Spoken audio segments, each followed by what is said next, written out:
રાજકોટમાં food delivery company ઝોમેટોની જાહેરાતથી મનપા એક્શનમાં આવી છે। ઝોમેટો કંપનીની તરફથી ચિકન વેચાણની જાહેરાતો લગાવવામાં આવી હતી। રાજકોટ મનપાને ધ્યાનમાં આવતા જ તાત્કાલિક અસરથી તેને જાહેરાતો હટાવી દેવામાં આવી છે।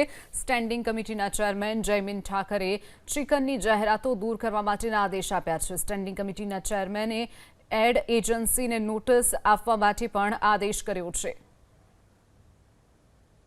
રંગીલા રાજકોટના શહેરીજનો માટે ભારતીય જનતા પાર્ટીના શાસકોની અમારી હંમેશા નેમ રહી છે કે આ પ્રકારની કોઈ પણ જાહેરાતો, ચાહે આ પ્રકારનું કોઈ પણ કૃત્ય કોઈ પણ એડ એજન્સી કરતી હોય તેને ચોક્કસથી રિમૂવ કરવામાં આવશે।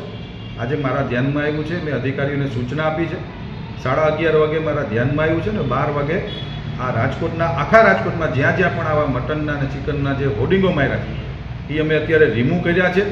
અને એજન્સી જે તે એજન્સી હશે, આઈ ડોન્ટ નો, મને ખબર નથી કોણ એજન્સી છે, પણ એ એજન્સીને પણ અમે લોકોએ અત્યારે નોટિસ આપીએ છીએ। અને ભવિષ્યમાં કોઈ પણ વ્યક્તિ, કોઈ પણ એડ એજન્સી રાજકોટ શહેરની અંદર આ પ્રકારના હોર્ડિંગ નહીં જ મારવા દઈએ। અમે ચાહે રદ કરવું પડે તો રદ કરશું, કોર્પોરેશનને આર્થિક નુકસાન જાય તો ભલે જાતું, પણ આ પ્રકારના કોઈ પણ જાતના હોર્ડિંગ નહીં મારવા દઈએ।